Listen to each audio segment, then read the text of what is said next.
Time हो गया था। अभिनव समझ गया था कि अरबाज यहाँ देवेन से मिलने आया था। इतने बड़े इत्तेफाक की अभिनव को उम्मीद नहीं थी।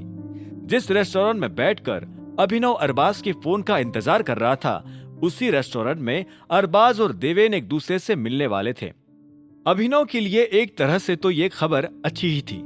जो कुछ भी होना था वो अब उसकी आंखों के सामने होना था।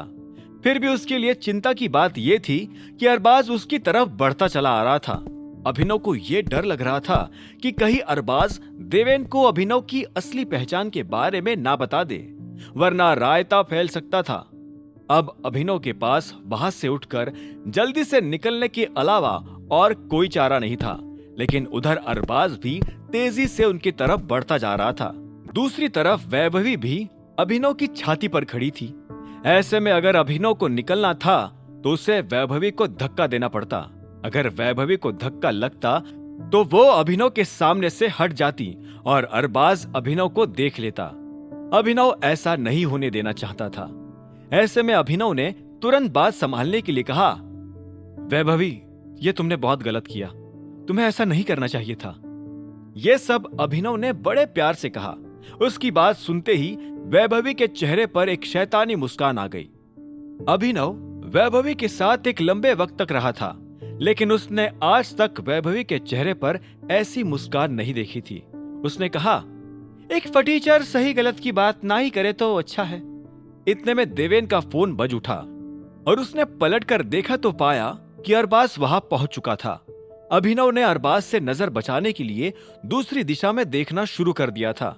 देवेन ने वैभवी को देखा और बोला, हमें अभी जाना पड़ेगा। इस फटीचर को फिलहाल छोड़ देते हैं, बाद में देख लेंगे। इतना कहते ही देवेन ने वैभवी की कमर में हाथ डाल दिया। यह सब देवेन अभिनव को जलाने के लिए कर रहा था और अभिनव को जलन हो भी रही थी। वैभवी भी उसी शैतानी मुस्कान के साथ अभिनव को देखते हुए बोली, हाँ चलो डार्लिंग। और वो देवेन और अरबाज के साथ निकल गई। हाय, मैंने तुम्हारे लिए एक वीआईपी स्वीट बुक करवाया है, तुम चलो मैं आता हूं। देवेन ने अरबाज से कहा। अरबाज ने हाँ में सिर हिलाया और वीआईपी स्वीट की तरफ बढ़ने लगा। देवेन भी वैभवी के साथ होटल के बाहर आ गया था। ठीक इसी वक्त अभिनव भी अपनी जगह से खड़ा हो गया और बिल्डिंग से बाहर जाने लगा।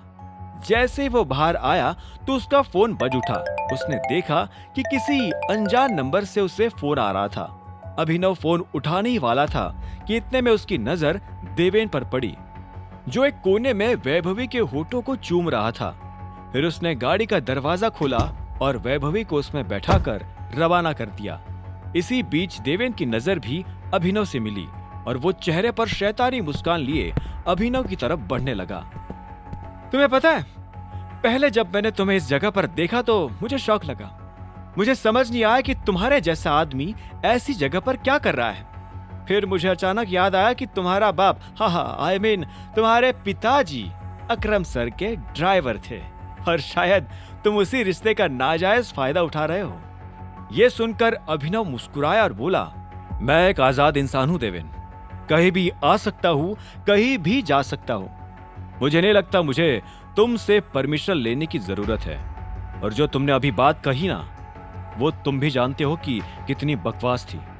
इसलिए इससे पहले कि देर हो जाए और मैं कुछ कर बैठूं, चुपचाप मुझसे माफी मांग लो। अभिनव की बात सुनकर देवेन एक पल के लिए उसे देखने लगा।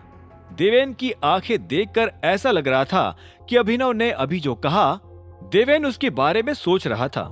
फिर देवेन मुस्कुराया और एक कदम अभिनव के पास आकर बोला, तुम्हारा मतलब है कि मैं देवेन तुमसे माफी मांगूंगा, या इन शॉर्ट तुम मुझसे ये कह रहे हो कि मैं अभी तुमसे माफी मांगू?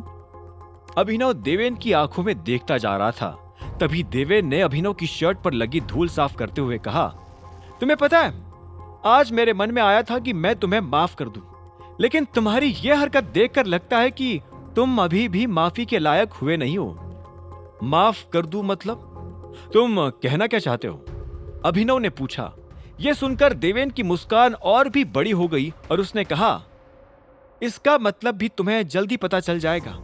बस मैं ये उम्मीद करता हूं कि मैं तुम्हारे साथ जो करने वाला हूं, उसके बाद कहीं तुम सुसाइड ना कर बैठो, क्योंकि मैं तुम्हारी जिंदगी नरक बनाने वाला हूं। यह सुनकर अभिनव को घबराहट नहीं हुई, बल्कि उसके चेहरे पर मुस्कान आ गई।